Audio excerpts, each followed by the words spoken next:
First start in 60 seconds. Prime engine oil filter. Finish filling engine with motor oil. All the way 6 quarts. Next coolant, it's going to take a lot.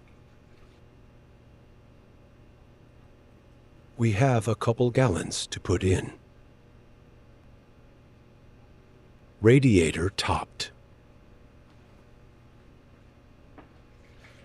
Last bit in the upper reservoir. Priming engine with crank sensor disconnected. Crank sensor connected. Fires right up.